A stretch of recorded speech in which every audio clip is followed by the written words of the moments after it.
Number 8. Lisa Schuler. In May 2013, a 49-year-old Louisville, Kentucky man named Charles Pierce was shot dead at his married mistress's home in southern Indiana. 32-year-old Lisa Schuler initially claimed that Pierce was an intruder, but she didn't exactly have a good explanation for why his pants were down. She was also unable to hide the hundreds of text messages they'd exchanged before detectives got their hands on the victim's phone. After realizing that her initial story wasn't going to pan out, Schuler said that she killed Pierce during a kinky game they were playing because she was afraid he'd reveal their affair to her estranged husband. She further explained that she was worried that Pierce had photos from their previous encounter, and she suspected that he planned to show them to her unsuspecting hubby. So she solved the problem by pulling a handgun from her belt in the middle of performing a certain act. She then mercilessly emptied the clip into her illicit lover. It was carried out with a sense of chilling deliberateness, as if Schuler waited until Pierce was so distracted that he had absolutely no chance to defend himself from what was about to happen. Schuler ultimately pleaded guilty to murder and was sentenced to 45 years in prison. According to records, however, she could see freedom as early as 2034, after serving just 20 years behind bars. Number 7. Ryan Ravito. A 34-year-old California man named Ryan Ravito landed in hot water with the law in early 2023 when he was arrested on suspicion of possessing more than 900 illicit photos and videos that he captured using a hidden bathroom camera. His own wife reported him to the police after discovering the camera and confronting him. According to authorities, Ravito promised to destroy the camera, but this wasn't good enough for his wife, who was so disgusted by his alleged crimes that she saw no other option than to alert law enforcement. The plot thickened when news sources revealed that a previous wife had reported Ravito for a similar crime back in 2018.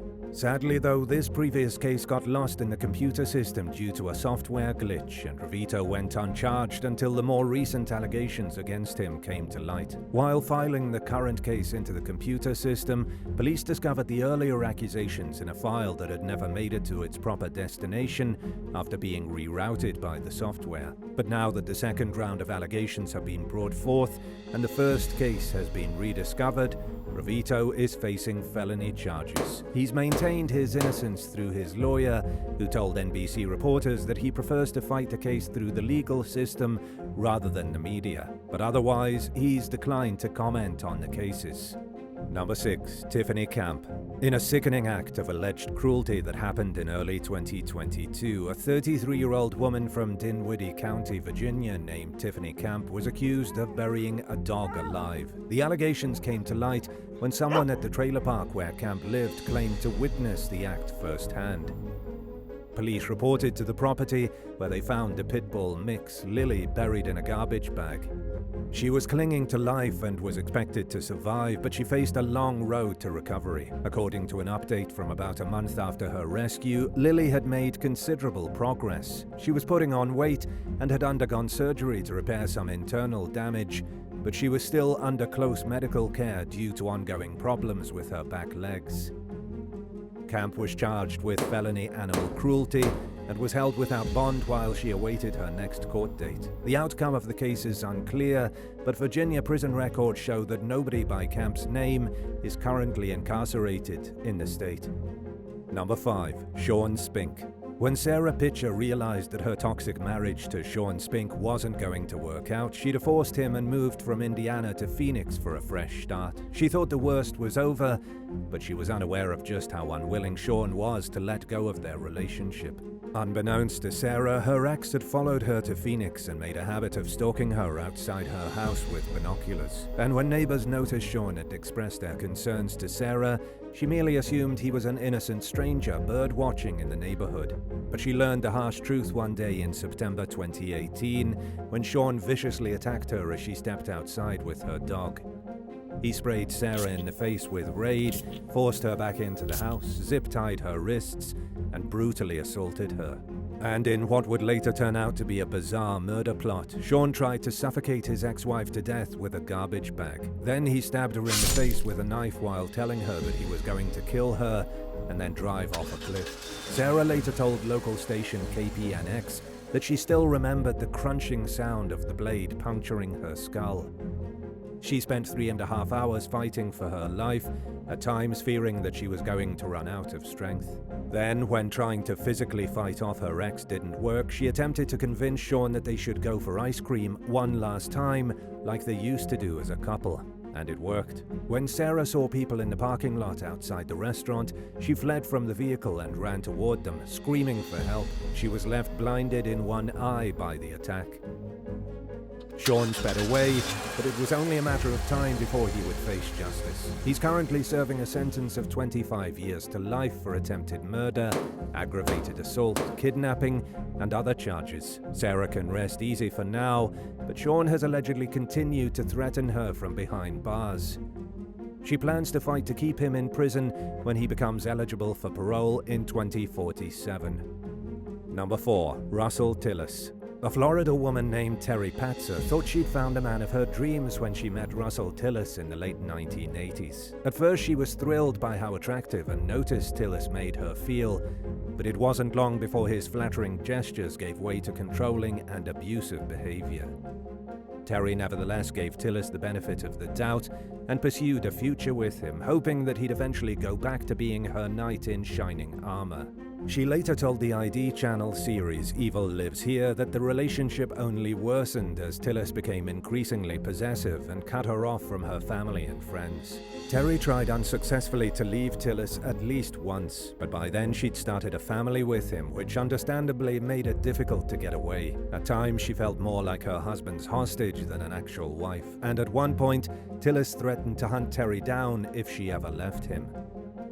During those hellish years, Tillis repeatedly got arrested for attacking, abducting, and doing horrific things to other women. He often claimed that he was being falsely accused, and the consequences weren't overly harsh, even though he was in and out of prison, so Terry found reasons to believe him. But she eventually became suspicious that Tillis was actually doing the things he was constantly being accused of.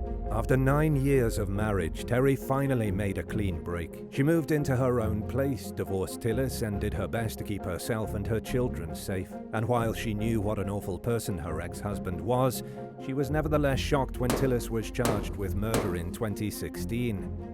He was accused of kidnapping 30-year-old Joni Lynn Gunter, killing her and dismembering her body, and Tillis was charged with the crime after her remains were found in his backyard. Terry was lucky she escaped Tillis, whose mobile home was likened to a torture chamber. Had she not left when she did, the marriage may have ended in her death. And while the true extent of Tillis's crimes may never be known, Gunter's murder put an end to his campaign of terror against innocent women. In the end, he was found guilty on all charges and was sentenced to 2 life terms. Number 3. Mark O'Leary. When a woman in Linwood, Washington accused Mark O'Leary of attacking her in 2008, law enforcement allegedly pressured her to recant her statement, and they even charged her with false reporting. But the attack really happened, and at least one other woman had come forward with similar allegations against O'Leary. Maybe O'Leary would have been stopped if his previous victims' accusations had been taken seriously, but he remained free, and in 2009 he moved to Colorado, where he stalked and attacked at least 4 more women over the next 2 years. His MO involved entering victims' homes, wearing a mask, binding them, and mercilessly assaulting them. A pair of determined female detectives from 2 different police agencies worked together after noticing similar crimes happening in their respective jurisdictions. A specialized task force finally caught O'Leary in early 2011, thanks to the building evidence, including a woman who remembered a distinctive tattoo on the attacker's leg. There was also surveillance footage of his truck at one of the crime scenes, and a memory card containing over 100 photos that O'Leary took during one of his assaults. The chronic attacker was hit with 39 criminal charges, such as stalking, kidnapping, and assault. He initially denied his guilt, but eventually admitted in court, in his own words, "I am a violent predator and I am out of control."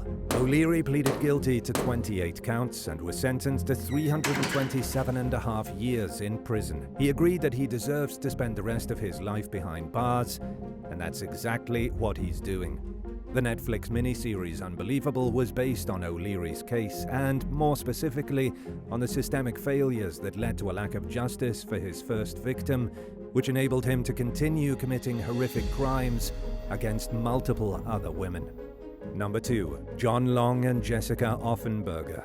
In a disturbing case of incest that began in November 2019, a 51-year-old Greenbrier County, West Virginia man named John Long and his adult daughter, 29-year-old Jessica Offenberger, had a steamy affair that breached moral boundaries that most people would never even consider crossing. Someone tipped the police off to the illicit relationship in 2022, and Offenberger allegedly admitted to having nearly 90 intimate encounters with Long. According to law enforcement, the young woman claimed that she indulged in the relationship in exchange for drug money. She also reportedly said that most of the meetings happened in a camper on Long's property and along back roads. Offenberger acknowledged an awareness that Long was her biological father and said that the intimacy was consensual. During questioning, Long gave the same version of events and admitted that he knew he was being intimate with his biological daughter. Both parties were each charged with 68 counts of incest.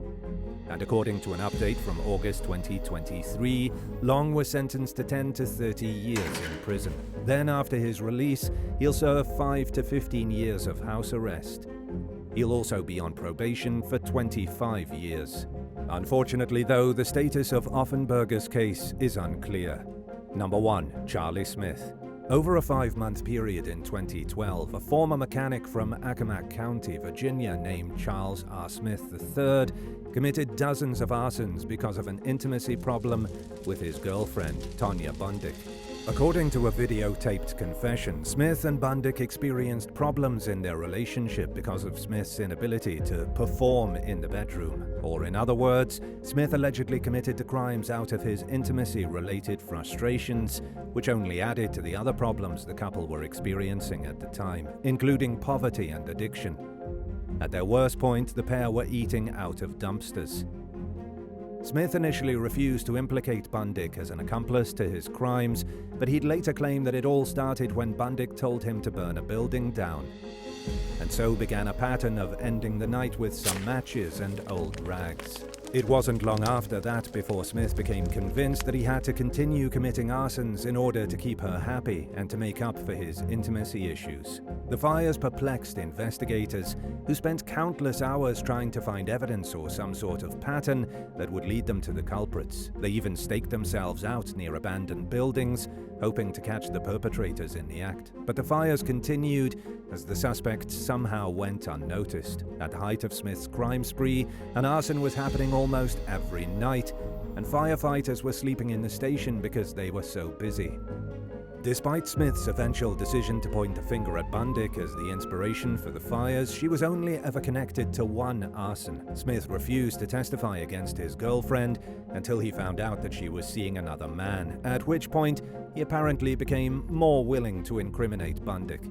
Tonya Bundick took an Alford plea, which meant that she maintained her innocence but admitted that prosecutors had a strong enough argument and ample evidence to secure a conviction against her, and as a result she was sentenced to 17 years in prison and is due to be released in September 2025. Smith, on the other hand, pleaded guilty to 67 counts of arson and only received a 15-year prison sentence. He will be released on the day before Halloween in 2023. According to author Monica Hess, who wrote a book about the bizarre crime spree, Smith is finally no longer in love with Bundick after waiting years for her to return to him. Would you rather have a neighbor who goes from 0 to 100 if someone even looks at them the wrong way, or a co-worker who begins to see you as an enemy and tries to sabotage your job because you don't want to be best friends? Let us know what you think in the comments down below. And if you enjoyed this video, be sure to leave a like and subscribe to the channel. Thank you so much for watching, and we'll see you in the next one. Bye.